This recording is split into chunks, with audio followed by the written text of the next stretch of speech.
সংক্ষিপ্ত সময় আমরা আলোচনা করব ইনশাআল্লাহ ধর্মীয় জাহিলিয়াতের উপরে।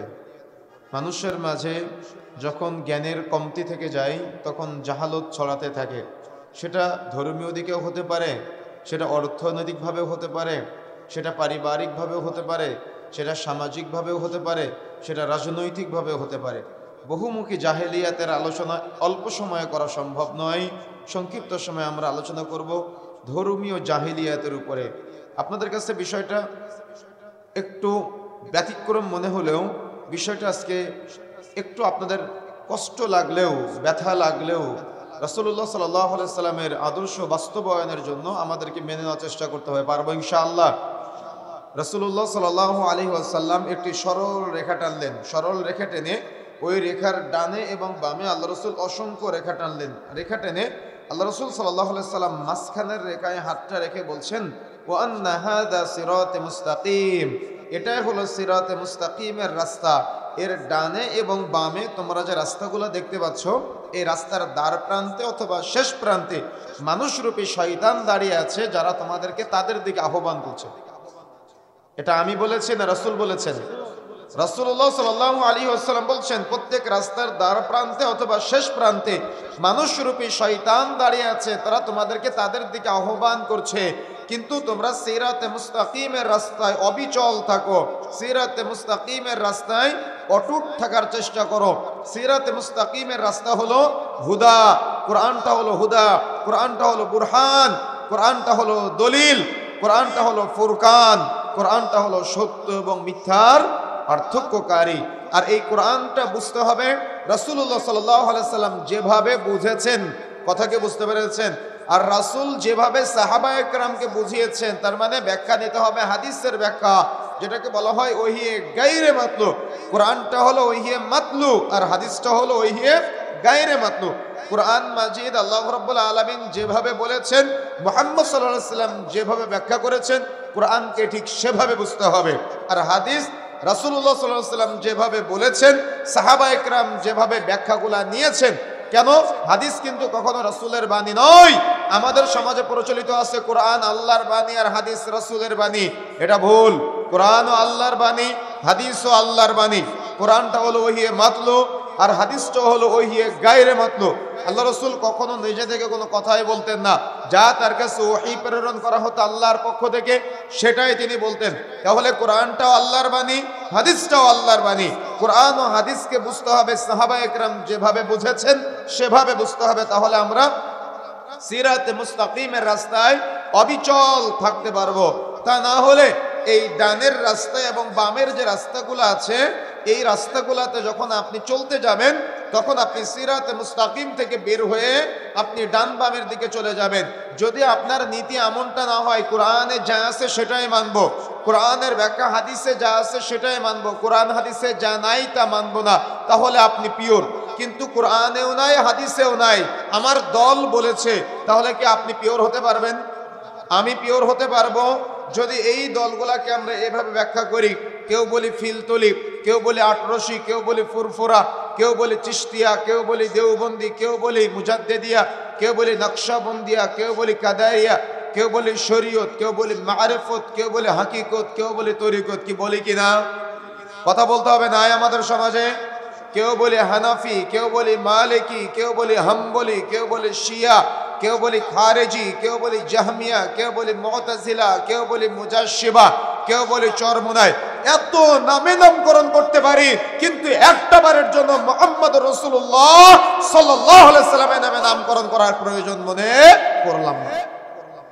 কথা বুঝেন না মনে হয়? এত নাম আপনার পছন্দ, এত নাম আমাদের পছন্দ, কিন্তু মুহাম্মাদি নামটা, মুহাম্মদ সাল্লাল্লাহু আলাইহি সাল্লামকে আমি যে অনুসরণ করলাম, এটা বলতে আমাদের নাকি লজ্জা লাগে। আমি আমাদের কথা বলছি, কথা কি বুঝতে পেরেছেন? তাহলে মুহাম্মদ সাল্লাল্লাহু আলাইহি ওয়াসাল্লাম তিনি হলেন আমাদের নবী। পৃথিবীতে দুনিয়াতে পিতামাতা সন্তান সন্তানাদি যা কিছু আছে সবকিছুর চাইতে রাসূলকে বেশি ভালোবাসতে হবে। যদি আপনি ভালোবাসতে পারেন, শুধু ভালোবাসা মুখে স্বীকৃতি দেওয়া না, সেটা কার্যে পরিণত করার মাধ্যমে, কাজে বাস্তবায়ন করার মাধ্যমে আপনাকে দেখিয়ে দিতে হবে। সুন্নাতের পাবন্দী হয়ে। কেন? আল্লাহ রাসূল বলেছেন তুমি ডান পথে যাও, কিন্তু আপনার বড় হুজুর বলতেছে তুমি বাম পথে চলো। বলেন তো কারটা মানবেন? কারটা মানবেন?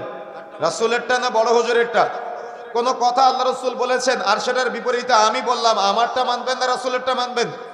নিঃসন্দেহে কারটা মানতে হবে? রাসূলেরটা মানতে হবে। এই নীতিতে যতদিন পর্যন্ত আপনি বিশ্বাসী হতে না পারবেন ততদিন পর্যন্ত আপনি চূড়ান্ত সফলতা পাবেন না। আমি নামগুলো বলাতে হয়তো আপনি রাগ করতে পারেন, কষ্ট পেতে পারেন, কিন্তু আমি আপনাকে বোঝানোর স্বার্থে বলছি। বলেন তো আমাদের সমাজে প্রচলিত কয়টা মাযহাব আছে? 4টা। হানাফি, মালিকি, শাফিঈ, হাম্বলি। আলহামদুলিল্লাহ আমরা 4 জন ইমামকে খুব অত্যন্ত হৃদয়ের গভীর থেকে তাদেরকে ভালোবাসি, আলহামদুলিল্লাহ। কিন্তু সমাজে তাদেরকে নিয়ে কিছু বিভ্রান্তি প্রচলিত আছে যেগুলো থেকে আমাদের বের হয়ে আসতে হবে। বলেন তো সমাজের মানুষ কি মনে করে? 4টা মাযহাব মানা কি? 4 মাযহাবের যে কোনো একটা মানা কি মনে করে? আপনারা বলতেন কিন্তু আমি কিন্তু বলি নাই। কি মনে করে? ফরজ মনে করে। আচ্ছা আমরা একটু ব্যাখ্যা করি। আচ্ছা ফরজ করার একমাত্র এখতিয়ার কার? কথা বলতে হবে কার? বুঝে শুনে বলবেন, তা না হলে নিজের পেছে আবার নিজে পড়ে যাবেন। কিন্তু ফরজ করার একমাত্র এখতিয়ার কার? কার মাধ্যমে? রাসূলের মাধ্যমে। বলেন তো আল্লাহ যদি ফরজ না করে আর মাধ্যম যদি রাসূলুল্লাহ সাল্লাল্লাহু আলাইহি সাল্লাম না হয়, তাহলে আমরা যদি কোনো কিছুকে ফরজ বলি, ফরজ বলার কোনো এখতিয়ার আছে আমাদের? কথা বুঝতে পেরেছেন আমার? ফরজ বলার এখতিয়ার আছে আমাদের? নাই। তাহলে আসুন আমরা একটু ব্যাখ্যা করি।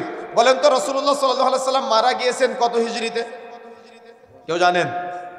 মাশাআল্লাহ 10ম হিজরিতে রাসূলুল্লাহ সাল্লাল্লাহু আলাইহি সাল্লাম মৃত্যুবরণ করেছেন। আচ্ছা 10ম হিজরিতে যে রাসূলুল্লাহ সাল্লাল্লাহু আলাইহি সাল্লাম মৃত্যুবরণ করলেন, বলেন তো 10ম হিজরির পরে ওহী আসার, ফরজ হওয়ার কোনো কি সম্ভাবনা আছে না ওখানেই বন্ধ? সবাই কিন্তু বিবেক সম্পন্ন ভালো করে বুঝবেন। রাসূল মারা যাওয়ার পরে কি ফরজ হওয়ার কোনো সম্ভাবনা আর আছে? আচ্ছা ইমাম আবু হানিফা রাহিমাহুল্লাহ জন্ম কত হিজরিতে? মাশাআল্লাহ সবাই তো জানেন 80 হিজরিতে। কত হিজরিতে? 80 হিজরিতে। মাঝখানে কত বছরের পার্থক্য? 70 বছরের পার্থক্য। আচ্ছা আরেকটা প্রশ্ন করে আপনাদের কাছে, অনেক উত্তর দিয়েছেন। আচ্ছা বলেন তো দেখি আবু হানিফা রাহিমাহুল্লাহর জন্মের আগে হানাফি মাযহাবের জন্ম নাকি তার জন্মের পরে হানাফি মাযহাবের জন্ম? আমি কিন্তু কষ্ট দিচ্ছি না আপনাকে, আপনার উত্তর আপনি নিজেই দিবেন। বলেন আবু হানিফা রাহিমাহুল্লাহ জন্মের আগে হানাফি মাযহাবের জন্ম নাকি তার জন্মের পরে হানাফি মাযহাবের জন্ম? নিঃসন্দেহে তার জন্মের পরে। তা না হলে তার নামে কিভাবে নামকরণ করা হয়? যেহেতু তার নামে নামকরণ করা হচ্ছে তাহলে নিঃসন্দেহে তার জন্মের পরে। এখন আমরা একটু অঙ্ক করি। তাহলে রাসূলুল্লাহ সাল্লাল্লাহু আলাইহি সাল্লাম মারা গিয়েছেন 10ম হিজরিতে। 10ম হিজরিতে ওহী বন্ধ। ইমাম আবু হানিফা রাহিমাহুল্লাহর জন্ম 80 হিজরিতে। ইমাম আবু হানিফা রাহিমাহুল্লাহর জন্মের পরে হানাফি মাযহাবের জন্ম। তাহলে রাসূল মারা যাওয়ার 70 বছর পরে এসে কে মাযহাবকে ফরজ করলো? আমার কথা বুঝেন না মনে হয়। আমি কষ্ট দিলাম আপনাদের? আমি কিন্তু কষ্ট দেওয়ার জন্য বলি নাই, যাতে করে আমরা পথভ্রষ্ট না হয়ে যাই। ইমাম আবু হানিফা রাহিমাহুল্লাহ একজন মুহাক্কিক আলেম ছিলেন, মুহাদ্দিস ছিলেন। আমরা তাকে অত্যন্ত হৃদয়ের গভীর থেকে ভালোবাসি। কিন্তু আপনি ফরজ বলে চালিয়ে দিবেন। ফরজ হতে গেলে দলিল লাগবে না? যদি দলিল না থাকে তাহলে কথা বলবেন না, কথা বলতে গেলে দলিল দেওয়া লাগবে। কথা কি বুঝতে পেরেছেন আমার? ফরজ যদি আপনি বলেন 5 ওয়াক্ত সালাত আদায় করা ফরজ, নিঃসন্দেহে দলিল আছে। সিয়াম পালন করা ফরজ রমজান মাসে, দলিল আছে। সামর্থ্য হলে হজ করা ফরজ, দলিল আছে। সামর্থ্য হলে যাকাত আদায় করতে হবে, এটা ফরজ ইবাদত, দলিল আছে। সুতরাং এই যে ইবাদতগুলোর দলিল আছে, আপনি যে 4 মাযহাবের যে কোনো একটাকে ফরজ বানিয়ে দিলেন তো দলিল দেওয়া লাগবে না। আপনি দলিল দেন আল্লাহ রাসূল ফরজ করেছে না সাহাবায়ে কেরাম ফরজ করে। আরে ইমাম আবু হানিফা রাহিমাহুল্লাহ যে সালে মৃত্যুবরণ করেছেন 150 হিজরিতে, এই 150 হিজরিতেই ইমাম শাফিঈ রাহিমাহুল্লাহর জন্মগ্রহণ করেছেন। তাহলে অন্যান্য ইমামরা তো আরো পরে এসেছেন। সুতরাং আকীদা সাফ করতে হবে, আকীদা বিশুদ্ধ করতে হবে। ইমাম আবু হানিফা রাহিমাহুল্লাহকে আপনার চাইতে বেশি আমি ভালোবাসি। কেন? ইমাম আবু হানিফা রাহিমাহুল্লাহ বলেছেন ইদা সাহাল হাদিস ফাওয়া মাযহাবি। যদি আবু হানিফা রাহিমাহুল্লাহকে অনুসরণ করতেই হয় তাহলে তার এই কথাকে মানতে হবে। যেখানে সহিহ হাদিস আছে মনে করতে হবে সেটাই আমার মাযহাব। সুবহানাল্লাহ। কথা কি বুঝতে পেরেছেন? তাহলে কিসের ফলো করতে হবে বলেন তো? যদি আপনি আবু হানিফা রাহিমাহুল্লাহকে মানেন তো কোরআন ও সহিহ সুন্নাহকে ফলো করতে হবে। কেন? আবু হানিফা রাহিমাহুল্লাহ তিনি একজন পবিত্র কোরআন ও সহিহ সুন্নাহর ধারক এবং বাহক প্রচারক ছিলেন। তিনি গোটা বিশ্বব্যাপী এই তাওহীদের দাওয়াত দিয়েছিলেন। এই জন্য হানাফি হতে গেলেও যোগ্যতা লাগে, শাফি হতে গেলেও যোগ্যতা লাগে, সুতরাং সর্বোপরি সর্বদা মনে রাখার চেষ্টা করতে হবে যে কোনো কিছু যদি আপনি ফরজ বলতে চান তাহলে অবশ্যই আল্লাহর পক্ষ থেকে দলিল থাকা লাগবে, অথবা রাসূলুল্লাহ সাল্লাল্লাহু আলাইহি সাল্লাম কেন্দ্রিক কোনো দলিল থাকা লাগবে, বা সাহাবায়ে কেরামের কোনো আমল থাকা লাগবে। কিন্তু আজকে আমরা একটা বিষয় স্পষ্ট হলাম যে প্রচলিত চার মাযহাবের যে কোনো একটা মানাজের সমাজে ফরজ বলা হয়, এটাকে আজকের পর থেকে আর কখনো ফরজ বলবেন না। মনে থাকবে, যদি কেউ ফরজ বলে তাহলে জিজ্ঞাসা করবেন, হুজুর আপনি ফরজটা কোরআন থেকে বললেন না আপনি হাদিস থেকে বললেন নাকি বানিয়ে বললেন, কি বলতে পারবেন না? বলতে পারবেন কিনা এটা বলা শিখতে হবে। যদি না বলেন তাহলে কিন্তু দিনে দিনে পথভ্রষ্ট হয়ে যাবে এবং মানুষ দিন ইসলাম থেকে দূরে সরে যাবে, শরীয়ত থেকে দূরে সরে যাবে। সুতরাং প্রত্যেকের শরীয়তের জ্ঞান অর্জন করা অত্যন্ত জরুরি। কিয়ামতের আগে রাসূলুল্লাহ সাল্লাল্লাহু আলাইহি সাল্লাম বলেছেন, মূর্খতা বর্ষণ হবে। মূর্খতা বর্ষণ হবে মানে কি? মানুষের শরীয়তের জ্ঞান থাকবে না, ইসলামের জ্ঞান থাকবে না, দ্বীনের জ্ঞান থাকবে না। আজকে দেখেন আপনি একটু যাচাই বাছাই করে আমাদের মাঝে কয়জনের শরীয়তের জ্ঞান আছে? পুরাটাই সমাজে ধর্মীয় জাহেলিয়াত চলতেছে। না সালাত সম্পর্কে জ্ঞান আছে, না সিয়াম সম্পর্কে জ্ঞান আছে, না তাওহীদ সম্পর্কে জ্ঞান আছে, না বিশুদ্ধ আকীদা সম্পর্কে জ্ঞান আছে, না হজ সম্পর্কে জ্ঞান আছে, না যাকাত সম্পর্কে জ্ঞান আছে। অধিকাংশ মুসলমান আজকে শরীয়ত থেকে দূরে। হিন্দুরা যেমন তাদের ধর্মগ্রন্থগুলা ব্রাহ্মণের কাছে রেখে দিয়েছে, আর আমাদের নামধারী মুসলমানরা ধর্মগ্রন্থগুলা হুজুরের কাছে দিয়ে নিজের বাড়িতে কোরআন মাজিদ পড়ার প্রয়োজন মনে করে না, হাদিস পড়ার প্রয়োজন মনে করে না, সব হুজুরদের অন্ধ তাকলিদ করে। কথা বুঝেন নাই? সব মুকাল্লিদ হওয়ার চেষ্টা করে, অন্ধ তাকলিদ করার চেষ্টা করে, একটা বারের জন্য শরীয়তের ইলম অর্জন করার চেষ্টা করে না, কোরআন হাদিসের জ্ঞান অর্জন করার চেষ্টা করে না। এমনকি সালাত যে আদায় করে, সালাতটা বিশুদ্ধভাবে আদায় করে না। সিয়াম যে পালন করে, সিয়ামটা বিশুদ্ধভাবে পালন করে না। মক্কা মদিনা যে হজ করতে যায়, এই হজ করতে গেলে শিরক বিদআতে জড়িত হয় এরা। আমি মদিনা সফরে যখন ছিলাম দেখলাম যে সেখানে আমাদের বিশেষ করে বাংলাদেশ, ভারত, পাকিস্তানের যারা আছে এরা বারবার রাসূলের কবরের দিকে ফিরে যায়। আর সৌদি আরবের পুলিশরা মাশাআল্লাহ তারা অত্যন্ত তাওহীদ সম্পর্কে সচেতন, ওরা বারবার কিবলার দিকে ঘোরায় দেয়। আরে বাঙালিরা বারবার রাসূলের কবরের দিকে চায় কেন? রাসূল দিতে পারে না, আল্লাহ দিতে পারে। কথা বুঝেন না মনে হয়? দিতে পারে কে? আল্লাহ দিতে পারে কে বলেন? আল্লাহ। কিন্তু বাঙালিদের তাওহীদের জ্ঞান না থাকার কারণে আজকে আল্লাহর কাছে না আছে মাধ্যম তৈরি করেছে, আল্লাহর কাছে না আছে আল্লাহর কোন সৃষ্টিকে তারা আজকে মাধ্যম তৈরি করে নিয়েছে। এই জন্য মনে রাখার চেষ্টা করতে হবে, কখনো মুকাল্লিদ হবেন না, কখনো কারো তাকলিদ করবেন না। যদি কোরআন ও হাদিসে থাকে তাহলে মানবেন, কোরআনেও নাই হাদিসেও নাই, আমরা কি মানতে বাধ্য? কথা বুঝতে পারতেছেন? মানতে বাধ্য না। সুতরাং এ ব্যাপারে স্পষ্ট হতে হবে। প্রথম এই থিম নিয়ে আসতে হবে যে আমার আমলটা অল্প হোক, কিন্তু আমার আমলটা যেন রাসূলের পদ্ধতিতে হয়।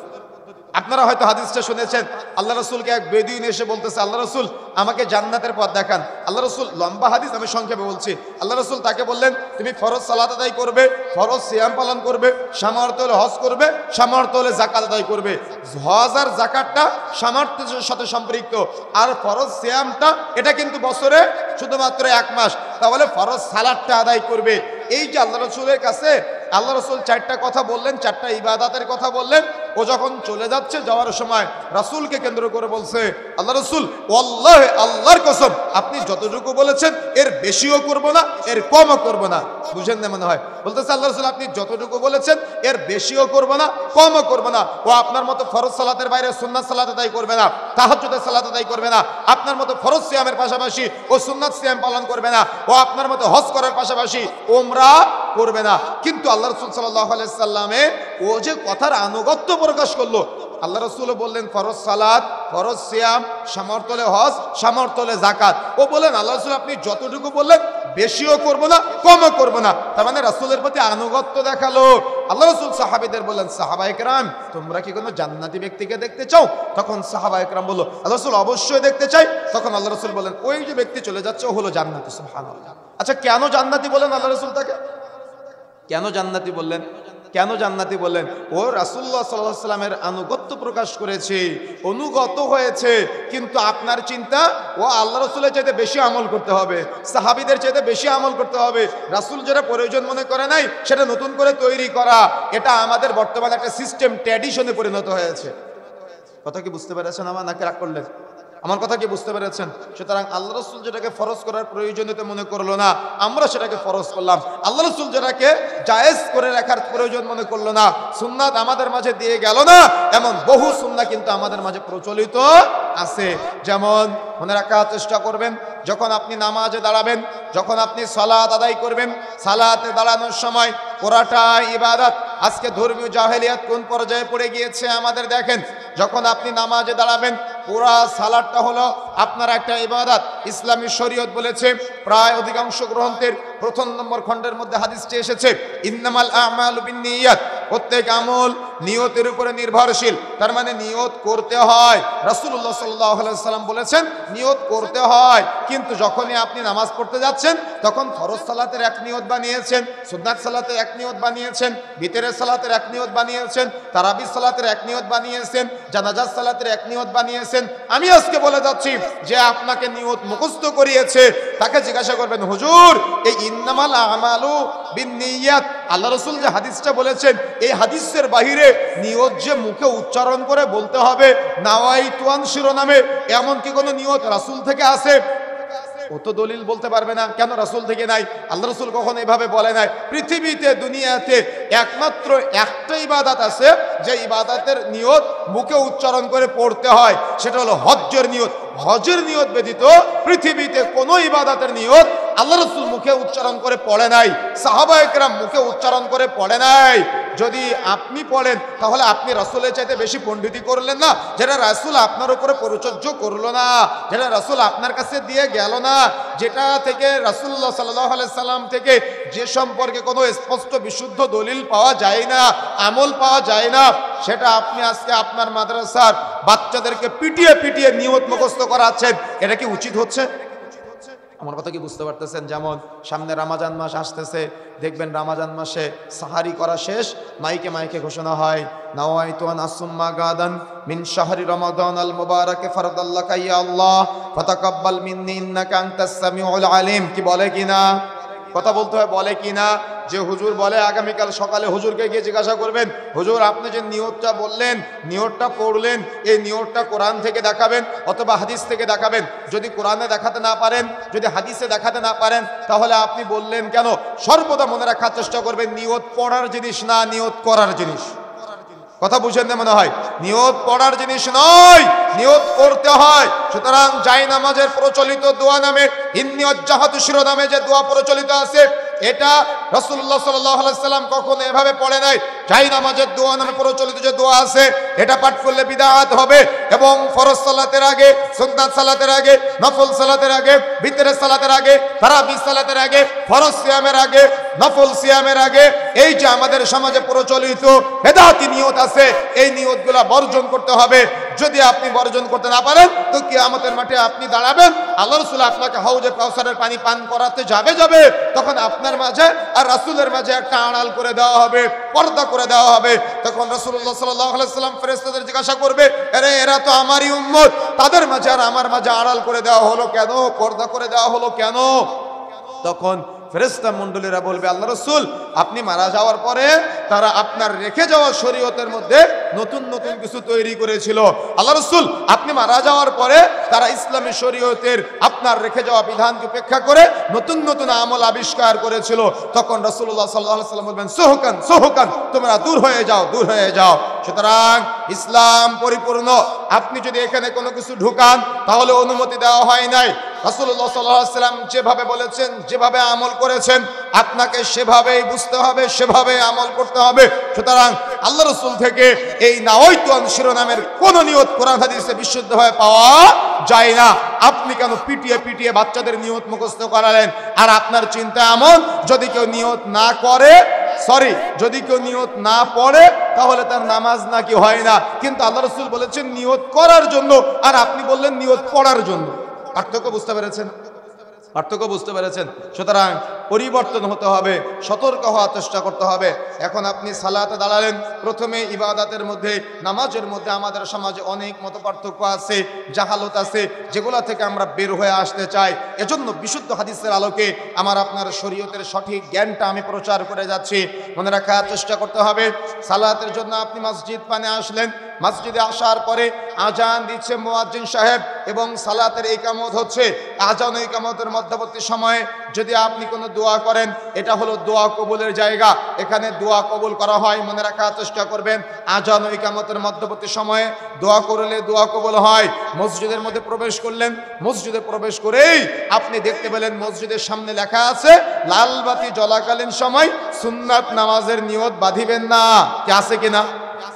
আছে না? অথচ রাসূলুল্লাহ সাল্লাল্লাহু আলাইহি ওয়াসাল্লাম বলছেন, খুলে দেখেন সহিহ বুখারী পর্ব 10 অধ্যায় 111, রাসূলুল্লাহ সাল্লাল্লাহু আলাইহি ওয়াসাল্লাম আমাদেরকে বলছেন দাখালাল মাসজিদে রাকআতাইন ক্বাবলা আন ইয়াজলিস, যে মসজিদে প্রবেশ করবে সে 2 রাকাত সালাত আদায় না করে বসতে পারবে না। আল্লাহর রাসূল বলছেন 2 রাকাত নামাজ না পড়ে বসতে পারবে না। আর আমি আপনি টানিয়ে রাখলাম লাল বাতি জ্বালিয়ে, লাল বাতি জ্বলাকালীন সময় সুন্নাত নামাজ পড়া নিষেধ। আরে ভাই, লাল বাতি জ্বালিয়ে সুন্নাত নামাজ বন্ধ করার অধিকার আপনাকে কে দিয়েছে? রাসূলুল্লাহ সাল্লাল্লাহু আলাইহি ওয়াসাল্লাম সালাত আদায় রাসূলুল্লাহ সাল্লাল্লাহু আলাইহি ওয়াসাল্লাম খুতবা দিচ্ছেন, খুতবা চলাকালীন সময় একজন মসজিদের মধ্যে এসে বসে গেলেন। আল্লাহ রাসূল বললেন, তুমি আগে দাঁড়াও, 2 রাকাত সালাত আদায় করো, তারপরে বসবে। আল্লাহ রাসূল যদি এ কথা বলতে পারে, তাহলে আপনি খুতবা চলাকালীন সময় বা মসজিদে 5 মিনিট সময় আছে, টপটাপ আপনি মসজিদের ভিতরে গিয়ে বসে পড়লেন। রাসূলুল্লাহ সাল্লাল্লাহু আলাইহি ওয়াসাল্লাম বলছেন দাখালাল মাসজিদে রাকআতাইন ক্বাবলা ইয়াজলিস, যে মসজিদে প্রবেশ করবে 2 রাকাত সালাত আদায় না করে সে বসতে পারবে না। তাহলে আপনি যে বসলেন, আপনি কি এটা ঠিক করলেন? বা আপনি যে এটা টানিয়ে রাখলেন লাল বাতি জ্বলাকালীন সময় সুন্নত নামাজের নিয়ত বাঁধিবেন না, আপনি কি এটা সঠিক কোনো কিছু টানালেন নাকি এটা সুন্নতের বিরোধিতা করলেন? নিঃসন্দেহে এটা সুন্নতের বিরোধিতা। সুতরাং রাসূলের হাদিসকে উপেক্ষা করে এই দুঃসাহস কখনো দেখাবেন না।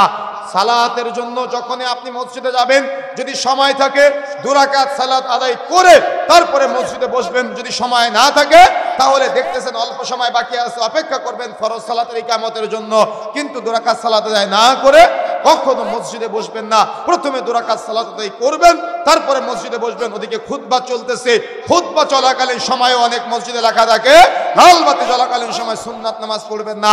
এগুলা সব ভ্রান্ত চেতনা, চিন্তা ধারণা আমাদের সমাজে চলছে। খুতবা চলাকালীন সময় যদি আপনি মসজিদে প্রবেশ করেন, তাহলে আপনি 2 রাকাত সালাত আদায় করে তারপরে মসজিদের মধ্যে বসবেন, এটা হলো সুন্নাহ। এবার আসেন, আপনি মসজিদের ভিতরে সালাতের জন্য দাঁড়ালেন, সমাজে প্রচলিত আছে, আমি কিন্তু একটা বিধান বলে দিয়েছি, আজান ও ইকামতের মধ্যবর্তী সময়ে দোয়া করলে দোয়া কবুল হয়, এটা মনে রাখবেন, পরবর্তীতে বিস্তারিত বলবো। এরপরে আসেন, আপনি মসজিদে প্রবেশ করলেন, মসজিদে যে আপনি ফজরের সময় ঢুকলেন, আপনি তো সকাল 8টায় ঢুকতে পারতেন, রাত 3টায় ঢুকতে পারতেন, কিন্তু যখন মুয়াজ্জিন আজান দিল তখনই মসজিদে ঢুকলেন কেন? ফজরের সালাতের জন্য। ওটাই আপনার অন্তরের নিয়ত, মুখে উচ্চারণ করে নিয়ত পড়ার কোনো প্রয়োজন নেই। যদি আপনি বলেন প্রয়োজন আছে পড়ার, তাহলে আপনাকে দলিল দেওয়া লাগবে। যেহেতু আমি বললাম পড়ার প্রয়োজন নাই, আল্লাহ রাসূল পড়ে নাই, তাই বললাম পড়ার প্রয়োজন নাই। যদি রাসূল পড়ে থাকে আর আপনার কাছে দলিল থাকে, আপনি যদি দিতে পারেন, তাহলে আমরা আমল করতে অসুবিধা নাই। কথা কি বুঝতে পেরেছেন? যদি দলিল না থাকে তাহলে ফিতনা সৃষ্টি করা যাবে না। যে কোনো আমল করতে গেলে দলিল চাই, কোরআনের দলিল থাকা লাগবে অথবা হাদিসের দলিল থাকা লাগবে। দলিল যদি দিতে না পারেন, তাহলে কোনো প্রকার কোনো ব্যাপারে কোনো এক্সকিউজ দেখানো চলবে না। এখন আসুন, মসজিদে প্রবেশ করলেন, একামত হয়ে যাচ্ছে। একামত হয়ে যাওয়ার সাথে সাথে একামতের আগেই মসজিদের মধ্যে কাতারে দাঁড়াতে হয়।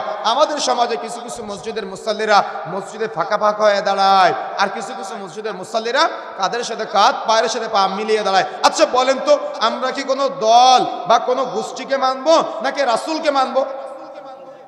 কাকে মানবো? রাসূলকে মানতে হবে নাকি দলকে মানতে হবে? রাসূলকে মানবেন না হুজুরকে মানবেন? রাসূলুল্লাহ সাল্লাল্লাহু আলাইহি ওয়াসাল্লাম যেদিন মিরাজের রাতে জান্নাত জাহান্নাম ভ্রমণ করতে যায়, আল্লাহ রাসূল দেখে এক শ্রেণীর ব্যক্তিকে জাহান্নামে ডুবানো হচ্ছে, উঠানো হচ্ছে, ডুবানো হচ্ছে, উঠানো হচ্ছে। আল্লাহ রাসূল জিবরিলকে বললেন, জিবরাইল মান হাউলা, এরা কারা? জিবরিল আমিন বলেছিলেন, আল্লাহ রাসূল এরা তারাই যারা আপনার সমাজে আলেম উলামা ছিল, তাদেরকে জাহান্নামে ডুবানো হচ্ছে আবার উঠানো হচ্ছে। আল্লাহ রাসূল মিরাজ থেকে ফিরে এসে মেম্বারে দাঁড়িয়ে সাহাবায়ে কেরামকে লক্ষ্য করে বলছেন, সাহাবায়ে কেরাম, হুজুরকে যখন জাহান্নামে নেওয়া হবে, তখন হুজুরের মুখ দিয়ে নাড়ি ফুটুগুলো বেরিয়ে আসবে, হুজুরের পায়ে শিকল বেঁধে টানতে টানতে হুজুরকে জাহান্নামের দিকে নেওয়া হবে। তখন হুজুরের অনুসারীরা হুজুরকে বলতে থাকবে, হুজুর আনতা তা'মুরুনা বিল মা'রুফ ওয়া তানহাউনা আনিল মুনকার, হুজুর আপনি তো সৎ কাজের আদেশ দিয়েছিলেন, অসৎ কাজের নিষেধ করেছিলেন, আপনার কেন অবস্থা? আপনার পায়ে কেন শিকল বাঁধা? আপনার মুখ দিয়ে কোন নারী ফুলগুলো বেরিয়ে আসতেছে, তখন হুজুর বলতে থাকবে আমরুনা বিল মারুফ ওয়া তানহাউনা আনিল মুনকার, আমি সৎ কাজের আদেশ দিয়েছিলাম, অসৎ কাজের নিষেধ করেছিলাম, আমি নিজে পালন করিনি যে আমি জানতাম, কিন্তু আমি তোমাদের সামনে উপস্থাপন করিনি যে আপনার বাবা মারা গেলে আপনার বাড়িতে মিলাদ হয়, হুজুরের বাবা মারা গেলে কি হুজুরের বাড়িতে দাওয়াত খেয়েছেন কখনো? কেন হুজুর জানে কোনো ফায়দা নাই? কথা বুঝেন না মনে হয়? কথা কি বুঝতে পেরেছেন? এ ব্যাপারে আলোচনা পরে নিয়ে আসতেছি, অন্য প্রসঙ্গে যাচ্ছে না, যে কথা বলছিলাম। তাহলে যখনই আপনি হুজুরের কাছ থেকে কোনো কথা শুনবেন তখন অবশ্যই জিজ্ঞাসা করতে হবে, হুজুর আপনি এটা কোরআন থেকে বললেন না আপনি হাদিস থেকে বললেন? যদি কোরআনে না থাকে, যদি হাদিসে না থাকে, তো আপনি বানিয়ে বললেন কেন? বলতে পারবেন না? বলতে পারবেন তো? অন্তত এই সাহসটা আজকে হোক যে হুজুর যদি কোরআনে না থাকে, যদি হাদিসে না থাকে, তো আপনি বললেন কেন? এ প্রশ্ন হুজুরের কাছে করতে পারবেন না? যদি করতে না পারেন তো আপনার আর ওই দেখা যাচ্ছে যারা হিন্দুর ধর্মে মানে যারা ব্রাহ্মণের কাছে তাদের ধর্ম গ্রন্থ কুক্ষিগত করে রেখেছে, তো তার মাঝে আর আপনার মাঝে পার্থক্য কি? আপনি আমাকে বোঝান। আমার কথা বুঝতে পারেন না মনে হয়? আল্লাহ কিন্তু আপনাকে গরু ছাগল করে পাঠায় নাই, আল্লাহ কিন্তু আপনাকে চতুষ্পদ জন্তু করে পাঠায় নাই। আল্লাহ আপনাকে জ্ঞান দিয়েছে, ইলম দিয়েছে। আপনি আপনার জ্ঞান বা ইলমের মাধ্যমে আপনি কেন বিবেচনা করবেন না দুনিয়াতে এক কাঠা জমি কেনার জন্য দাগ নম্বর, খতিয়ান নম্বর, পর্চা নম্বর কি দেখে কিনা? দেখেন কিনা? দেখেন না? আরে এক কাঠা জমির দাম কত? এক কাঠা জমির দাম কত বা হতে পারে? 1 কোটি টাকা হোক। কথা বুঝেন না মনে হয়? এই 1 কোটি টাকার জন্য আপনি দাগ নম্বর, খতিয়ান নম্বর, পর্চা নম্বর কি আছে সব খুঁজে বের করার চেষ্টা করেন। আর যাকে সব থেকে ছোট জান্নাত দেওয়া হবে, তার জান্নাত হবে গোটা পৃথিবীর মতো। 10টা পৃথিবী একসাথে করলে যত বড় হয়, এত বড় পৃথিবীর মতো এত বড় জান্নাত যাকে সব থেকে ছোট জান্নাত দেওয়া হবে তাকে দেওয়া হবে। তাহলে এত বড় জান্নাত নেবেন, তার জন্য দলিল খুঁজতে হবে না ভাই? এখানে এসে বলেন কেন সব হুজুরের কাছে, হুজুরের কাছে কেন? ওই পর্চা নম্বর, দাগ নম্বর খোঁজার জন্য তো যে আমিন ভালো বুঝে তার কাছে যান, নাকি যে ওই দলিল আদিল্লা কিচ্ছু বুঝে না এমনিতেই বাপদাদার আমল থেকে বলতেছে ওটা তোমার জমি, এটা তোমার জমি, ওটা তোমার ভাইয়ের জমি, এটা কি মানেন আপনি? এটা কি মানেন আপনি? তো ওটা মানেন না। যাকে সব থেকে ছোট জান্নাত দেওয়া হবে, তার জান্নাত হবে গোটা পৃথিবীর মতো। 10টা পৃথিবী একসাথে করলে যত বড় হয়, এত বড় জান্নাত নিবেন, তার জন্য দলিল খুঁজতে হবে না? আমার কথা কি বুঝতে পেরেছেন নাকি রাগ করলেন? দলিল লাগবে না? অবশ্যই অবশ্যই দলিল থাকা চাই। এখন আসুন যে কথা বলতে চাচ্ছিলাম, আপনি সালাতে দাঁড়িয়েছেন, কে কোন পদ্ধতিতে করতেছে আমি জানি না, আমি সেটা বলতেও চাই না, তবে আমি সুন্নাতে আপনাদের মাঝে প্রচার করে রেখে যেতে চাই। যদি মন চায় সুন্নাতের উপরে আমল করতে, তাহলে আপনি আমল করতে পারেন। আমি বলতেছি না যে আপনি আমল না করলে কাফের হয়ে যাবে, কথা কি বুঝতে পেরেছেন আমার? তবে আমি আপনাকে নসিহত করে যাচ্ছি যে আপনি সুন্নাত পিওর ভাবে পাওয়ার পরেও আপনি অন্ধ বাপদাদার অনুসরণ করার প্রচেষ্টা চালাবেন না। কখনো এ কথা বলবেন না যে এটা আমার বাপদাদার আমল থেকে পেয়েছি, কখনো এ কথা বলবেন না যে এটা আমার পূর্বপুরুষ থেকে পেয়েছি। এ কথা আবু জাহাল বলেছিল, আপনি কেন বলবেন? এ কথা নমরুদ বলেছিল, এ কথা আপনি কেন বলবেন? এ কথা ফিরাউন বলেছিল, এ কথা আপনি কেন বলবেন? এটা তো আপনার জন্য সাজে না। যখন কোরআন ও হাদিসের বিধান আপনার সামনে চলে আসবে, তখন কোরআন ও সহিহ হাদিসের কাছে মাথা নত করতে হবে, মনে থাকবে ইনশাআল্লাহ। তাহলে কখনো এ কথা বলা যাবে না বাপ দাদার আমল থেকে করে এসেছি, এ কথা কখনো বলবেন না। আরে রাসূলুল্লাহ সাল্লাল্লাহু আলাইহি ওয়াসাল্লামের কাছে একজন বেদুইন এসে বলতেছে, আল্লাহ রাসূল আমার পিতা তো তৎকালীন সময়ে মারা গিয়েছে, আল্লাহ রাসূল আমার পিতা জান্নাতি না জাহান্নামে? তখন রাসূলুল্লাহ সাল্লাল্লাহু আলাইহি ওয়াসাল্লাম বলছেন তোমার পিতা জাহান্নামে। তো বেচারা কষ্ট পেলেন, আমার পিতা জাহান্নামে শুনে বেচারা প্রচুর কান্নাকারি করতেছে। তখন রাসূলুল্লাহ সাল্লাল্লাহু আলাইহি ওয়াসাল্লাম তাকে ডাক দিলেন, ডেকে বলতেছে এই শুনো, তোমার পিতা আর আমার পিতা একই স্থানে। কে বলতেছেন এ কথা বলেন তো? সহিহ মুসলিম জানাজা অধ্যায়ের প্রথম হাদিসটা খুলে দেখেন, রাসূলুল্লাহ সাল্লাল্লাহু আলাইহি ওয়াসাল্লাম নিজের পিতা সম্পর্কে কথা বলতেছেন। আর আমি আপনি আজকে আমার আপনার সিগারেট খোর বাবার অজুহাত দিয়ে সহিহ পদ্ধতিতে সালাত আদায় করতে চাই না। কথা বুঝেন না মনে হয়? কথা কি বুঝতে পেরেছেন? রাসূলুল্লাহ সাল্লাল্লাহু আলাইহি ওয়াসাল্লাম এই যে সালাতের ব্যাপারে আলোচনা করতেছিলাম, যখনই আপনি মসজিদে প্রবেশ করলেন প্রথমে 2 রাকাত সালাত আদায় করতে হবে, তারপরে আপনি মসজিদের মধ্যে বসবেন। অনেক সময় ফজরের সময় একটা ভুল আমাদের সমাজের মানুষ করে থাকে, সেটা এই 2 রাকাত সালাত আদায় করতে গিয়ে আরেকটা ভুল করে থাকে। ওদিকে ফরজ সালাতের ইকামত হয়ে গেছে, আর এদিকে মুরব্বিরা 2 রাকাত নামাজ পড়তে আছে। কি আছে কিনা? আছে না? কিন্তু এ ব্যাপারে শরীয়তের নীতিমালা হলো, যখন ফরজ সালাতের ইকামত হয়ে যাবে তখন আর কোনো সালাত নাই, সব সালাত বাদ দিয়ে ফরজ সালাতে যুক্ত হতে হবে। আপনি সালাত বাদ দিতে পারলেন না, তাহলে আপনার কাছে ফরজের গুরুত্ব বেশি না সুন্নতের গুরুত্ব বেশি? গুরুত্ব বেশি হয়ে গেল না? কিন্তু কি করতে হবে, যখনই ফরজ সালাতের ইকামত হয়ে যাবে সব বাদ দিয়ে ফরজ সালাতের জন্য আপনাকে দাঁড়িয়ে যেতে হবে। এটা হলো ইসলামী শরীয়তের নীতিমালা। এখন আসুন, যে কথা বলতে চাচ্ছিলাম, মসজিদে প্রবেশ করেছেন, সমাজে প্রচলিত আছে কিছু কিছু মসজিদের মুসাল্লি ফাঁকা ফাঁকা হয়ে দাঁড়ায়, কিছু কিছু মসজিদের মুসাল্লি কাদের সাথে কাঁধ পায়ের সাথে পা মিলিয়ে দাঁড়ায়। বলেন তো আমরা কাকে মানবো? রাসূলকে মানবো না এতদিন যা করেছি সেটা মানবো? কাকে মানবেন? রাসূলকে মানার মতো হিম্মত আছে? তাহলে আমরা একটা হাদিসের দিকে যাওয়ার চেষ্টা করি। রাসূলুল্লাহ সাল্লাল্লাহু আলাইহি সাল্লাম সম্পর্কে যে বর্ণনাগুলো এসেছে, সহিহ বুখারী পর্ব 10 অধ্যায় 76 হাদিস নম্বর 625, সহিহ বুখারী পর্ব 10 অধ্যায় 77 হাদিস নম্বর 726, আন আনাস ইবনে মালিক আনিন নবী সাল্লাল্লাহু আলাইহি ওয়াসাল্লাম قال اقيموا صفوفكم فاني اراكم من اراء الظهر وكان احدنا يلزق منكبه بمنكب صاحبه وقدمه بقدمه। আনাস রাদিয়াল্লাহু তাআলা আনহু বলছেন, আমি রাসূলের সাথে সালাত আদায় করেছি। রাসূলুল্লাহ সাল্লাল্লাহু আলাইহি ওয়াসাল্লাম যখন সালাতে দাঁড়াতেন তখন বলতেন, তোমরা তোমাদের কাতারগুলোকে সোজা করে নাও, কেননা আমি আমার পেছন হতেও আমি তোমাদেরকে দেখতে পাই। আনাস রাদিয়াল্লাহু তাআলা আনহু বলছেন, আমরা যখন কাতারে দাঁড়াতাম তখন কাদের সাথে কাঁধ ও পায়ের সাথে পা মিলিয়ে দাঁড়াতাম। এটা হলো সাহাবায়ে কেরামের আমল, রাসূলুল্লাহ সাল্লাল্লাহু আলাইহি ওয়াসাল্লামের নির্দেশনা। এখন আসেন এ ব্যাপারে সবচেয়ে মর্যাদাপূর্ণ যে হাদিসটি বর্ণিত হয়েছে, তাবারানী আওসাত 5797 নম্বর হাদিস। আল্লাহ রাসূল সাল্লাল্লাহু আলাইহি ওয়াসাল্লাম বলছেন, মান সাদ্দা ফুরুজাতান ফি সাফিন, যে ব্যক্তি কাতারের ফাঁক বন্ধ করে দাঁড়াবে, রাফাআল্লাহু বিহি দারাজাতান, মহান আল্লাহ তার মর্যাদা বাড়িয়ে দিবে, ও বানাল্লাহু লাহু বাতান ফিল জান্নাহ, তার জন্য জান্নাতে ঘর নির্মাণ করা হবে। সুবহানাল্লাহ। কি বুঝলেন? কি বুঝলেন? আমার পূর্বপুরুষ যেটা করে এসেছে সেটা করতে হবে নাকি সুন্নাতের উপরে আমল করতে হবে? কত রেফারেন্স নেবেন আপনি, কত সহিহ হাদিসের দলিল নেবেন আপনি, কিন্তু এতবার সহিহ হাদিস দিয়ে বোঝানোর পরেও আপনি বলতেছেন এটা তো আমার বাপ দাদার আমল, এটা তো আমার বড় হুজুর করেছে, এটা তো আমার পীর সাহেব করেছে। কি বলে কিনা? কথা বলতে হয়, বলে কিনা? অথচ রাসূলুল্লাহ সাল্লাল্লাহু আলাইহি ওয়াসাল্লাম বলছেন, তাবারানী আওসাত 5797 নম্বর হাদিস, আল্লাহ রাসূল বলছেন, মান সাদ্দা ফুরুজাতান ফি সাফিন, যে ব্যক্তি কাতারের ফাঁক বন্ধ করে দাঁড়াবে, রাফাল্লাহু বিহি দারাজাতান, মহান আল্লাহ তার মর্যাদা বাড়িয়ে দিবে, ও বানাল্লাহু লাহু বাতান ফিল জান্নাহ, তার জন্য জান্নাতে ঘর নির্মাণ করা হবে। যে ব্যক্তি কাতারের সাথে কাঁধ পায়ের সাথে পা মিলিয়ে দাঁড়াবে, শয়তান থেকে ওয়াসওয়াসা দিতে পারবে না। যদি ফাঁকা ফাঁকা হয়ে দাঁড়ান তাহলে শয়তান ওয়াসওয়াসা দিবে।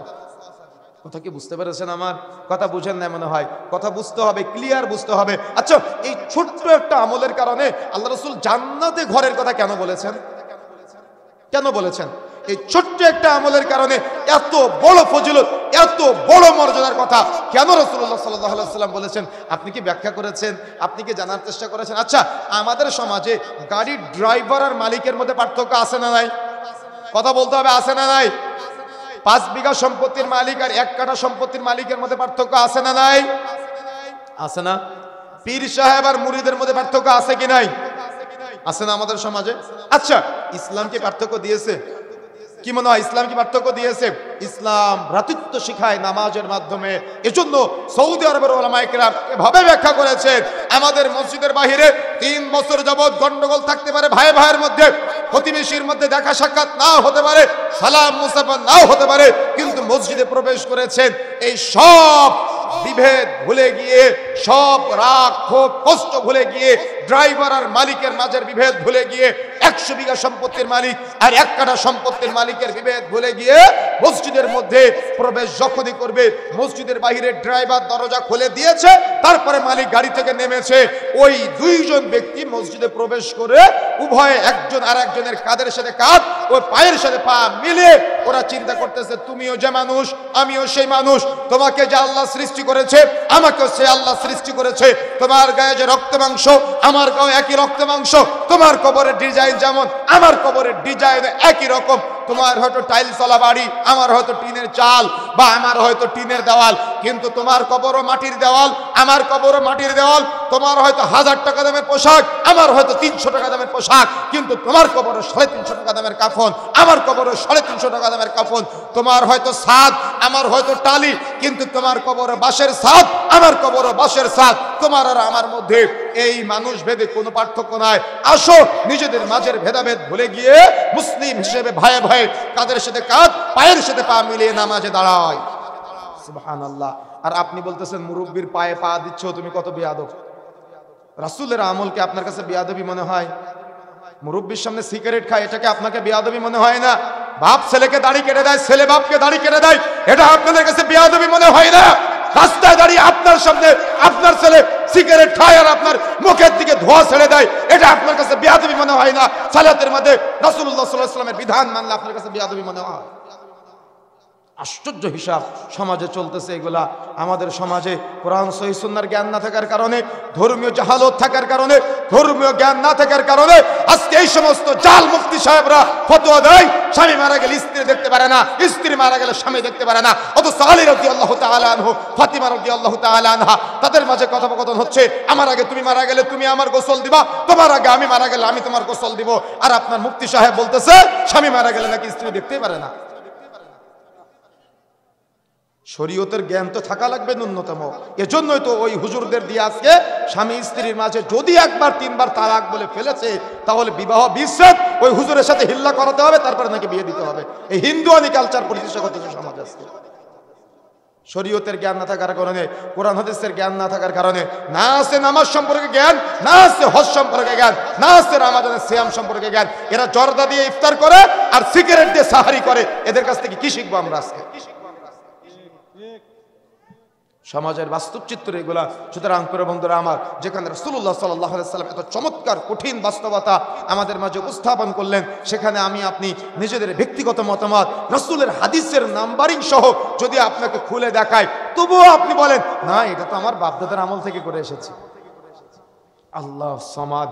তাহলে ওই যখন মুহাম্মদ সাল্লাল্লাহু আলাইহি ওয়াসাল্লাম তাওহীদের দাওয়াত নিয়ে আবির্ভাব হয়েছিলেন, তখন আবু জাহাল বলেছিল, মুহাম্মদ তুমি তোমার বাপদাদার আমলের বিরোধিতা কেন করতেছো? ফিরাউন বলেছিল মুসা আলাইহিস সালামকে বলেছিল, মুসা তুমি তোমার পূর্বপুরুষদের বিরোধিতা কেন করতেছো? আরে ইব্রাহিম আলাইহিস সালামের নিজের বাবা বলতেছে, ইব্রাহিম তুমি তোমার বাপদাদার আমলের বিরোধিতা কেন করতেছো? নমরুদ বলতেছে, ইব্রাহিম তুমি সমাজের বিরোধিতা কেন করতেছো? আজকে আমাদের কথা ওই নমরুদের মতো, ফিরাউনের কথা, আবু জাহালের মতো হয়ে গিয়েছে আজকে। কথা কি বুঝতে পেরেছেন? অথচ একটা বারের জন্য সুন্নাহকে মানার চেষ্টা করি না, একটা বারের জন্য হাদিসের রেফারেন্স জানার পরেও হাদিসকে মানার চেষ্টা করি না, বরং সবসময় উল্টা চিন্তা, সবসময়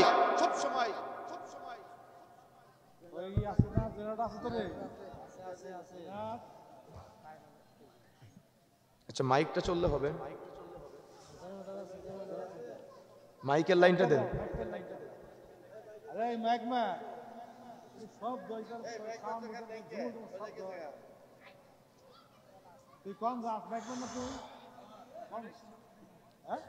ব্যাটারি নাই,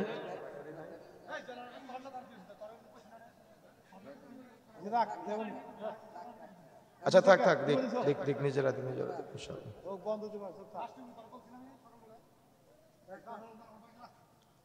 এই এভাবে বলতে নেই।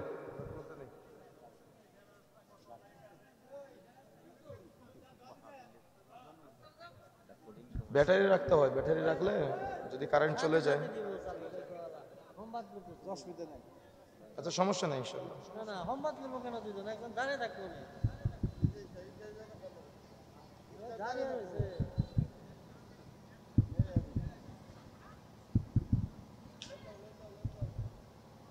এটা সাউন্ড দেন।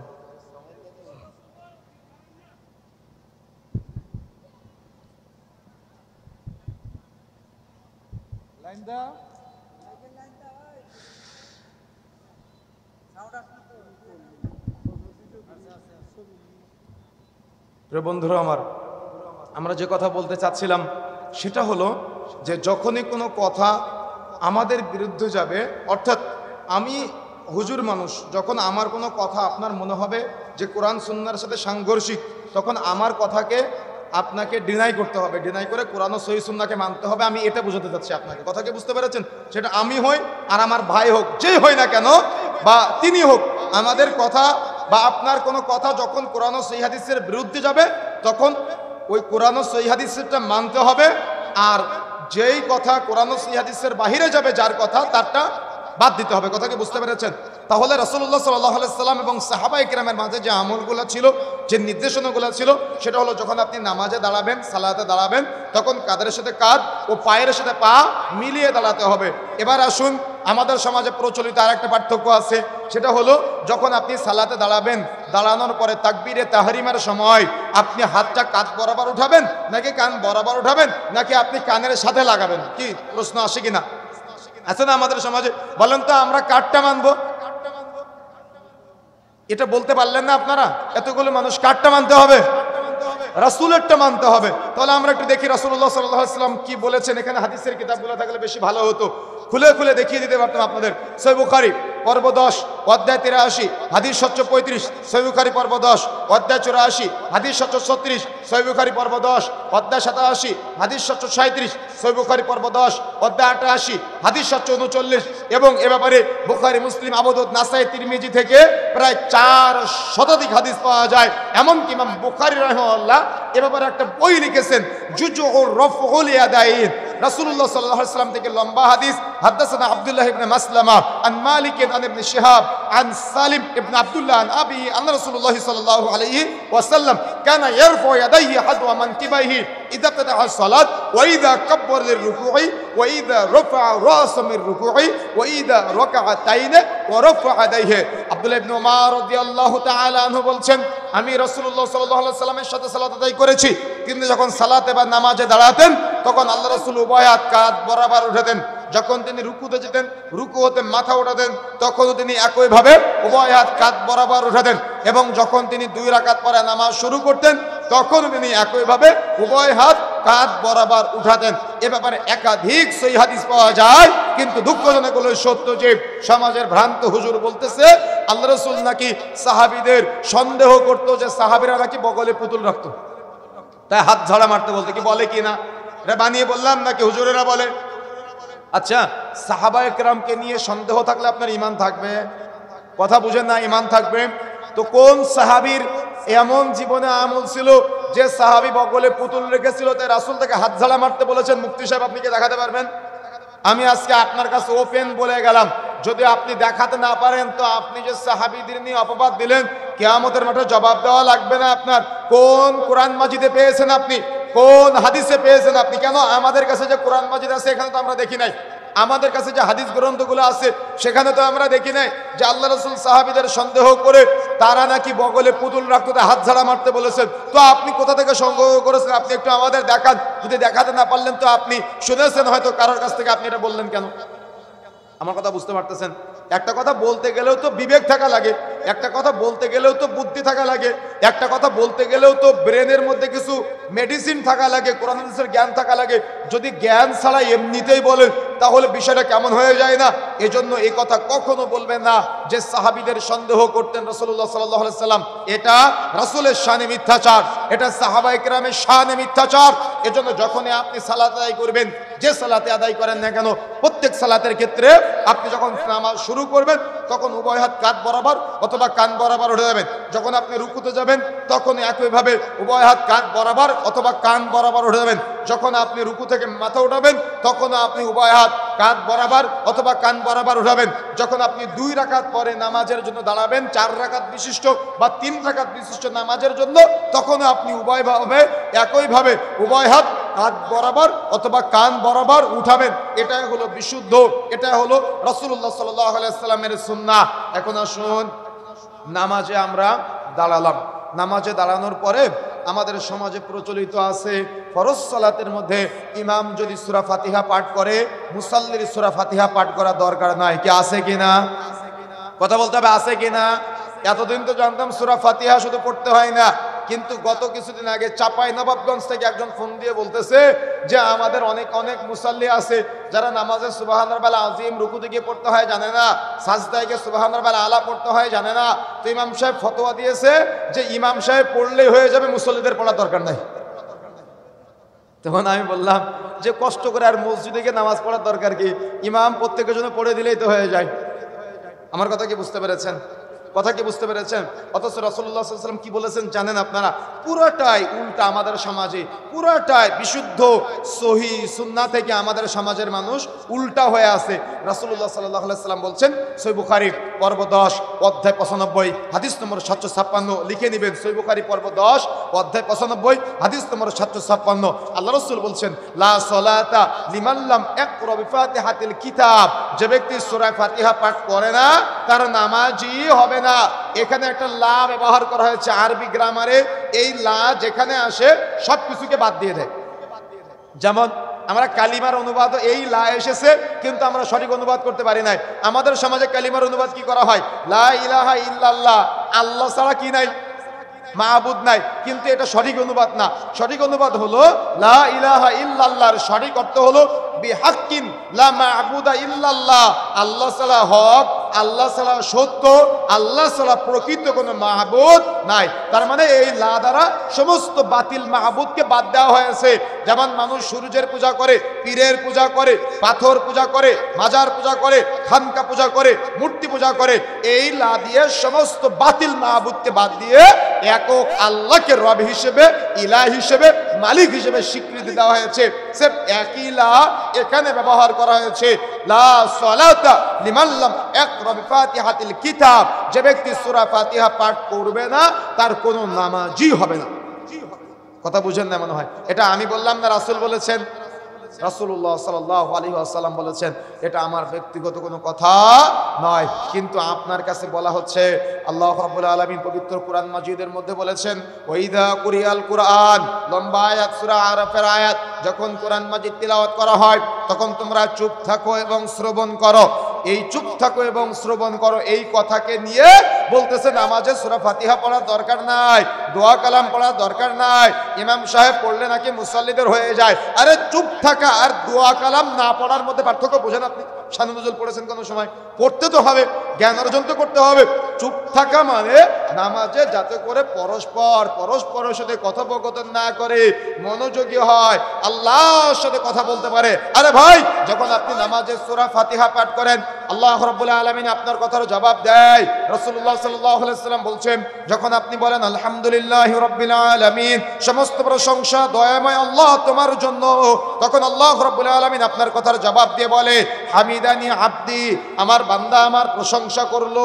সুবহানাল্লাহ। আপনি কখনো ফিল করেছেন আল্লাহ আপনার কথা জবাব দিয়েছে? ফিল করবেন কিভাবে? সূরা ফাতিহাতে পড়েননি জীবনে কোনো সময়? আমার কথা বুঝেন না মনে হয়? এটা করতে করতে করতে করতে করতে আমাদের মুসল্লিদের কোনো দোয়া কালাম মুখস্থ করতে দেয় না, কোনো দোয়া কালামের অর্থ বুঝতে দেয় না। আমার কথা রাগ করলেন? রাগ করলেন? আমি পরীক্ষা নিব আপনাদের। দেখেন, আমি হাতে নাতে দেখাই দিচ্ছি আপনাদের। আচ্ছা, এই যে আমার সোজাসুজি বাঁশ দেখতেছেন না, খুঁটি, এই খুঁটির এই পাশে যারা আছেন, এই পাশে যারা আছেন, দুইবার পরীক্ষা নিব। কথা বুঝতে পেরেছেন? যারা আমার ডান পাশে আছেন, অর্থাৎ আপনাদের বাম পাশে আছেন, আগে বলেন রুকুতে কি পড়েন আপনারা? কি বলেন? সুবহান রাব্বিয়াল। আচ্ছা, এটার অর্থ কয়জন জানেন? হাত উঠাবেন, আমি একজনকে জিজ্ঞাসা করব। অর্থ কয়জন জানেন? এবার বাম পাশে যারা আছেন, সাজদায় কি পড়েন আপনারা? হ্যাঁ, সুবহান রাব্বিয়াল মুখস্থ নাই আপনাদের? বলেন না কেন সুবহান রাব্বিয়াল? আচ্ছা, এটার অর্থ কয়জন জানেন? দেখেন, মাঝে মাঝে দুই একজন, এতগুলো মানুষের মধ্যে থেকে হয়তো এপাশ থেকে দুই তিনজন আর এপাশ থেকে দুই তিনজন হাত উঠিয়েছেন। তাহলে আমাদের অবস্থা কি? ফাওয়াইলুল লিল মুসাল্লিন কে, সাহুন কে, অমনোযোগী কে, উদাসীন কে? আমরা যে সালাত আদায় করি কিন্তু নামাজের এ টু জেড কিচ্ছু বুঝি না। এজন্য ওই সালাত, ওই নামাজ আমাদের কোনো প্রভাব ফেলে না ব্যক্তিগত জীবনে। আল্লাহ রাব্বুল আলামিন বলেছেন না, ইন্নাস সালাতা তানহা আনিল ফাহশাই ওয়াল মুনকার, নিশ্চয়ই সালাত, নিশ্চয়ই নামাজ যাবতীয় অন্যায়, অশ্লীলতা, পাপাচার থেকে বিরত রাখে। কিন্তু দুঃখজনক হলো সত্য যে আমাদের মুসল্লিদের নামাজের এ টু জেড কিচ্ছু জানে না। এজন্য এরা মসজিদে নামাজ পড়ে মসজিদ থেকে বের হয়ে সেলুনে গিয়ে দাড়ি কাটে, মসজিদে নামাজ পড়ে মসজিদ থেকে বের হয়ে সিগারেটে সুখ টান দেয়, মসজিদে নামাজ পড়ে মসজিদ থেকে বের হয়ে পানের সাথে জর্দা সেবন করতে করতে চলে যায়, মসজিদে সালাত আদায় করে মসজিদ থেকে বের হয়ে চায়ের দোকানে বসে সিনেমা দেখা শুরু করে, মসজিদে সালাত আদায় করে মা বোনেরা মসজিদ থেকে বের হয়ে বেপরদায় চলাচল করে। তাহলে আপনার নামাজ আপনাকে পরিবর্তন করলো না কেন? আপনি নামাজের কিচ্ছু বুঝেন না তাই। কথাকে বুঝতে পেরেছেন? আল্লাহ বলেছেন, কথা আমার কথা নয়, পবিত্র কোরআন মাজিদের মধ্যে আল্লাহ রাব্বুল আলামিন বলেছেন, ফাওয়াইলুল লিল মুসাল্লিন। মুসল্লি কারা? যে নামাজ পড়ে না, যে নামাজ পড়ে না। যে নামাজ পড়ে সেই তো মুসাল্লি। তো আল্লাহ বলছেন ফাওয়াইলুল লিল মুসাল্লিন, মুসল্লিরা ধ্বংসপ্রাপ্ত। তারা কোন মুসল্লি? আল্লাযীনা হুম আন সালাতিহিম সাহুন, যারা নামাজ পড়ে, যারা সালাত আদায় করে, কিন্তু যারা অমনোযোগী, তারা উদাসীন, ও নামাজের মধ্যে কিচ্ছু বুঝে না, ও রাসূলের পদ্ধতিতে সালাত আদায় করে না। ও একবার ডানে তাকায়, একবার বামে তাকায়, একবার সামনে তাকায়, একবার পিছনের দিকে তাকায়, একবার আসমানের দিকে তাকায়, আর একবার জমিনের দিকে তাকায়। কি তাই না? নামাজের এ টু জেড কিচ্ছু বুঝে না। এই জন্য প্রিয় বন্ধুরা আমার, মনে রাখার চেষ্টা করতে হবে আমাদের, সালাত যে আমরা আদায় করি, সালাতের মধ্যে আমাকে আপনাকে তিলাওয়াত করতে হবে, জেনে বুঝে তিলাওয়াত করতে হবে। যখন আপনি সূরা ফাতিহা তিলাওয়াত করেন, তখন প্রত্যেকটা আয়াত পড়েন, আর আল্লাহ আপনার কথার জবাব দেয়। আচ্ছা, আপনাদের কাছে একটা প্রশ্ন করি, দেখি আপনাদের কতটুকু জানা আছে। আচ্ছা, ইমাম নামাজ পড়াচ্ছে আর মুসাল্লি সালাত আদায় করতেছে, ইমামের নামাজ যদি না হয়, মুসাল্লির নামাজ কি হবে? যা হবের পক্ষে কারা? ইমামের নামাজ না হলে মুসাল্লির নামাজ কি হবে? আর ইমামের নামাজ যদি না হয়, তাহলে মুসাল্লির নামাজ কি হবে? আর ইমামের নামাজ মনে করেন হলো, মুসাল্লির নামাজ কি না হতেও পারে? বুঝেন না মনে হয়। আমি কিন্তু দুইটা বলেছি, ইমামের নামাজ যদি না হয়, মুসাল্লির নামাজ কি হবে? কথা বলেন, হবে? আচ্ছা, ইমামের যদি না হয়, মুসাল্লিদের হবে? আর ইমামের হলো, মুসাল্লিদের কি নাও হতে পারে? আমার কথা বুঝেন না মনে হয়। কথা কি? আচ্ছা আমি বলি, মনে করেন ইমাম সালাত আদায় করাচ্ছে, আমাদের সমাজে একটা ভ্রান্ত ধারণা আছে যে ইমামের নামাজ না হলে মুসল্লিদের নামাজ হয় না, বা ইমামের যদি নামাজ হয়ে যায় তাহলে মুসল্লিদের নামাজ হয়ে যায়, এটা ভ্রান্ত ধারণা। মনে রাখার চেষ্টা করবেন, ইমামের নামাজ ইমামের, আর মুসল্লির নামাজ মুসল্লির। তাহলে আপনি বলতে পারেন, তাহলে ইমাম আর মুসল্লির মধ্যে কানেকশন কি? জি, কানেকশন আছে। সেটা হলো ইমামের ইক্তেদা করবে মুসল্লিরা। কথা বুঝেন না মনে হয়। ইমাম নামাজ শুরু করবে, মুসাল্লি নামাজ শুরু করবে, ইমাম রুকুতে যাবে, মুসাল্লি রুকুতে যাবে, ইমাম রুকু থেকে উঠবে, মুসাল্লি রুকু থেকে উঠবে, ইমাম সাজদায় যাবে, মুসাল্লি সাজদা করবে, ইমাম 3 রাকাত পড়লে মুসাল্লি 3 রাকাত পড়বে, ইমাম যদি ভুল করে 5 রাকাত পড়ে, মুসাল্লি ভুল করে 5 রাকাত পড়বে। কি বুঝতে পারেন না মনে হয়? কথা কি বুঝতে পারতেছেন আমার? কি ভুল করে 5 রাকাত পড়বে না লোকমা দিবে? এবার বুঝতে পেরেছেন বিষয়টা? এবার লোকমা দিয়েছে কিন্তু ইমাম দাঁড়িয়ে আছে, তখন আপনাকে কি করতে হবে? দাঁড়িয়েই থাকতে হবে, আপনাকেও দাঁড়াতে হবে। কথা বুঝেন না মানে? কেন? ইক্তেদা করতে হয় ইমামের। ইমামের কি করতে হয়? অনুসরণ করতে হয়। ইমাম 2টা সাজদার জায়গায় 3টা সাজদা যদি দেয়, ভুল করে দিয়েছে, আপনি লোকমা দিয়েছেন তবুও সাজদা দিয়েছে, আপনাকেও 3টা সাজদা দিতে হবে। কথা বুঝেন না? এটা হলো আনুগত্য, এটা হলো অনুসরণ। যদি ভুল করে তাহলে সে শেষে গিয়ে সাহু সেজদা দিবে, কিন্তু ওই সাহু সেজদার সময় আপনাকে আনুগত্য করতে হবে, আপনাকেও 2টা সাজদা দিতে হবে। আমার কথা কি বুঝতে পেরেছেন? এখন দেখেন আমাদের সমাজে ভ্রান্ত ধারণা কিভাবে তৈরি হয়েছে। আরে ভ্রান্ত ধারণা থেকে পরিত্রাণের জন্য আমাকে আপনাকে কোরআন সুন্নাহর দিকে ফিরে আসতে হবে। সেটা হলো, ইমাম সাহেব যখন সূরা ফাতিহা পাঠ করলো না, বা ইমাম সাহেব সূরা ফাতিহা পাঠ করলো, আপনি পাঠ করলেন না, ইমামের নামাজ হতে পারে, মুসাল্লি নামাজ আবার নাও হতে পারে, তাই না? এবার কি বুঝতে পারছেন বিষয়টা? বিষয়টা হলো এমন যে ইমাম সাহেব সূরা ফাতিহা পড়লো কিন্তু আপনি পড়লেন না। আচ্ছা, তাহলে আল্লাহ জবাবটা দিল কার? আপনার না ইমাম সাহেবের? কার? আপনার না ইমাম সাহেবের? ইমাম সাহেবের। তাহলে আপনি কি চান না যে আল্লাহ আপনার কথা জবাব দিক? আপনি কি এটা চান যে আল্লাহ আপনার কথা জবাব দিক? তাহলে কি আপনাকেও পড়তে হবে না? আপনাকেও পড়তে হবে। তবে ওই যে আয়াত আর হাদিসকে কেন্দ্র করে কিছু সামঞ্জস্যতা আছে বা কিছু বিরোধিতা আছে, মনে রাখার চেষ্টা করবেন। উসুলে হাদিসের জ্ঞান যাদের আছে তারা ভালো করে জানবেন, উসুলে হাদিসের পরিভাষায় ইসলামী শরীয়তের কিছু আম বিষয় আছে, কিছু খাস বিষয় আছে। সূরা আরাফের ওই আয়াত, ওটা হলো আম, সালাতের মধ্যে কথোপকথন করবে না, কিন্তু এই ওয়াইদা কুরিয়াল কুরআন এটা হলো আম আয়াত, কিন্তু লা সালাতা লিমান লাম ইয়াকরা বিফাতিহাতিল কিতাব এটা হলো খাস হাদিস। তার মানে এটা সালাতের সাথে খাস, এটা হলো খাস করা হয়েছে। আপনি সূরা ফাতিহা পড়বেন না, আপনার নামাজ হবে না। এখন যদি ইমাম সাহেব পড়ে আর মুসাল্লি না পড়ে, তাহলে ইমামেরটা হবে, মুসাল্লিরটা হবে না। ইমাম সাহেবের ইক্তেদা আপনি করতেছেন, কখনো ইমামের ওযু ছুটে গিয়েছে কিন্তু ইমাম সালাত ছেড়ে দেয় নাই, আপনি মুসাল্লি ইক্তেদা করতেছেন, আপনার সালাত যদি পিওর হয় তাহলে আপনার সালাত কবুলযোগ্য হবে, যদিও ইমামের সালাত কবুল না হয়। কথা কি বুঝতে পেরেছেন? কথা কি বুঝতে পেরেছেন? সুতরাং এই চিন্তা মাথায় রেখে সর্বদা মনে রাখার চেষ্টা করবেন, ফরজ সালাত আদায় করছেন সূরা ফাতিহা পাঠ করতে হবে, সুন্নাত সালাত আদায় করছেন সূরা ফাতিহা পাঠ করতে হবে, ভিতরের সালাত আদায় করছেন সূরা ফাতিহা পাঠ করতে হবে, ইস্তেসকা সালাত আদায় করছেন সূরা ফাতিহা পাঠ করতে হবে, ইস্তেখারার সালাত আদায় করছেন সূরা ফাতিহা পাঠ করতে হবে, একাকী সালাত আদায় করছেন সূরা ফাতিহা পাঠ করতে হবে, জামাতে সালাত আদায় করছেন সূরা ফাতিহা পাঠ করতে হবে, জানাজাত সালাত আদায় করছেন ইমাম মুসাল্লি সবাইকেই সূরা ফাতিহা পাঠ করতে হবে। কথা কি বুঝতে পারতেছেন আমার? কিন্তু আমাদের সমাজে জানাজার নামাজ শেষ 30 সেকেন্ডে লাশ কবরে রাখার পরে 30 মিনিটের লম্বা দোয়া। কি বুঝেন না মনে হয়? আমার কথা বুঝতে পেরেছেন? জানাজার নামাজ যেখানে মাইয়েতের জন্য দোয়া করতে হয় সেখানে দোয়া হয়ে যাচ্ছে 30 সেকেন্ডে, আর লাশ কবরে রাখার পরে 30 মিনিটের দোয়া। একটু পরে আলোচনা করতেছি যে কথা বলতে যাচ্ছিলাম। তাহলে আপনি যে সালাতে আদায় করেন না কেন, প্রত্যেক সালাতের, প্রত্যেক নামাজের, প্রত্যেক রাকাতে সূরা ফাতিহা পাঠ করতেই হবে। সূরা ফাতিহা ছাড়া নামাজ হবে না। এটা আমি বলি নাই, রাসূলুল্লাহ সাল্লাল্লাহু আলাইহি ওয়াসাল্লাম বলেছেন। এখন আসুন, সমাজে প্রচলিত আছে যদি কোনো মসজিদের মুসাল্লি আমিন বলে, গত পরশুদিনও আমি অনলাইনে দেখেছি একটা ছেলে মসজিদে আমিন বলেছে, তাই তাকে পিটিয়েছে মসজিদ কর্তৃপক্ষ। যদি কেউ আমিন বলে তাহলে মসজিদে নাকি সমাজের মানুষ বলে ফিতনা সৃষ্টি হয়। বলেন তো আপনি সমাজেরটা মানবেন না রাসূলেরটা মানবেন? কি কথা বলতে লজ্জা লাগতেছে আপনাদের? সমাজেরটা মানবেন না রাসূলেরটা মানবেন? রাসূলেরটা মানতে হবে।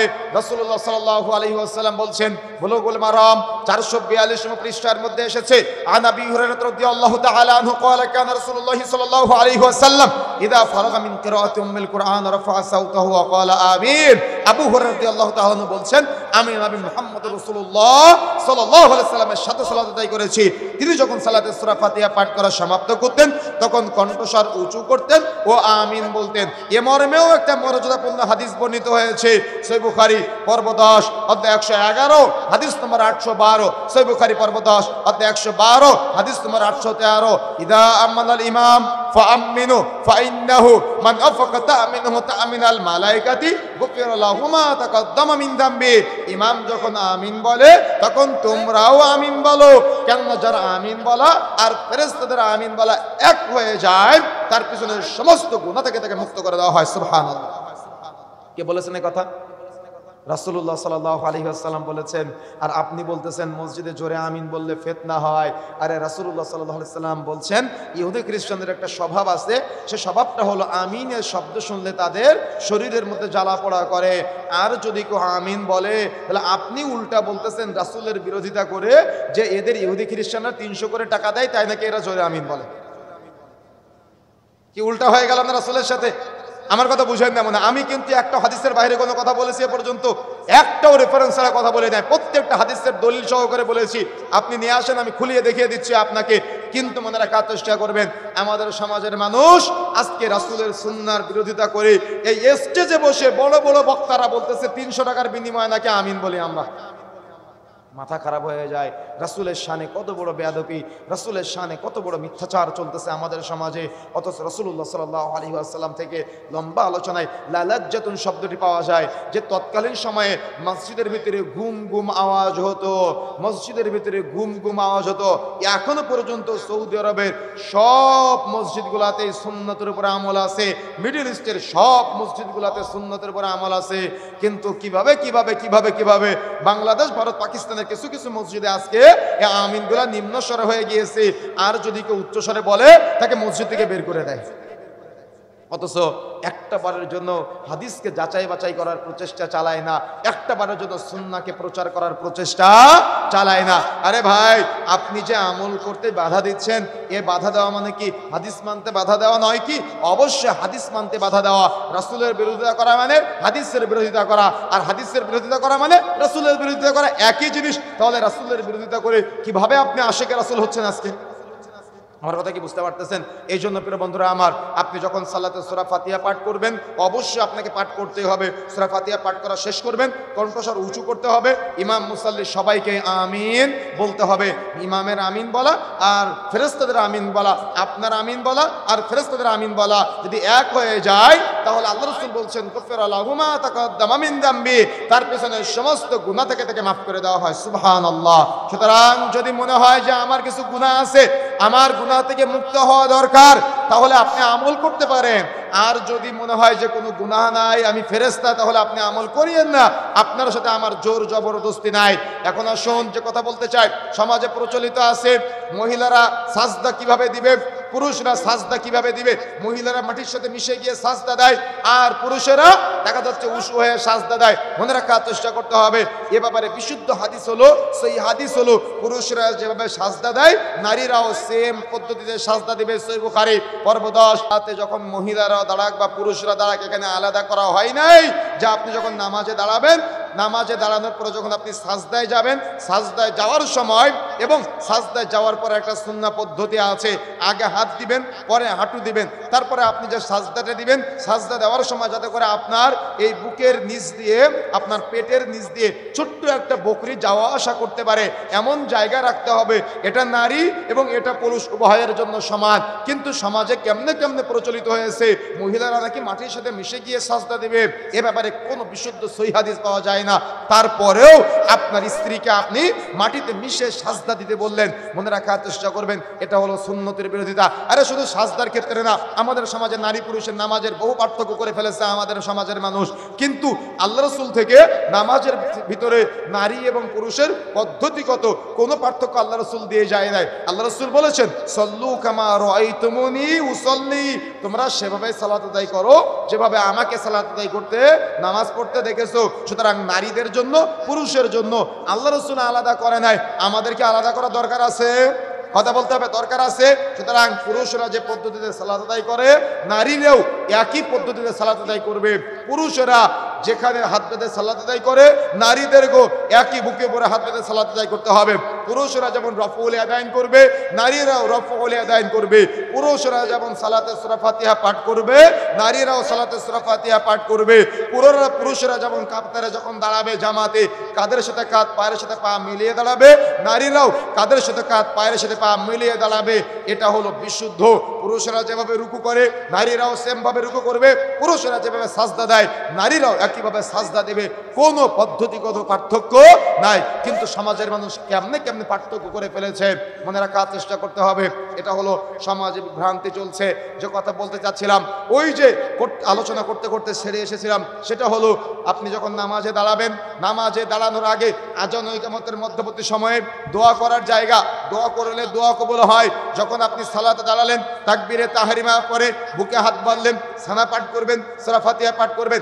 সানা ও সূরা ফাতিহা পাঠের মাঝখানে দোয়া করলে এখানে আপনি দোয়া করতে পারেন। রুকুতে যাওয়ার আগে দোয়া করলে দোয়া করতে পারেন। দোয়া করার জায়গা, আপনি রুকুতে যাবেন, রুকুতে গিয়ে আপনার রুকুর নির্দিষ্ট যে দোয়াগুলো আছে, এই দোয়া পাঠ করার পরে লম্বা সময় রুকুতে গিয়ে আপনি আপনার রবের সাথে কথা বলতে পারেন। এটা রবের সাথে কথা বলারই জায়গা। আপনি রুকু থেকে উঠলেন, রুকু থেকে উঠার পরে সামি আল্লাহু লিমান হামিদা যখন ইমাম সাহেব বলবে, আপনিও বলার পরে রব্বানা আলাকাল হামদ বা রব্বানা ওয়ালাকাল হামদ, আপনি দোয়া পাঠ করলে আল্লাহ রাসূল সাল্লাল্লাহু আলাইহি ওয়াসাল্লাম বলছেন কুফিরা লাহু মা তাকাদ্দামা মিন যামবি।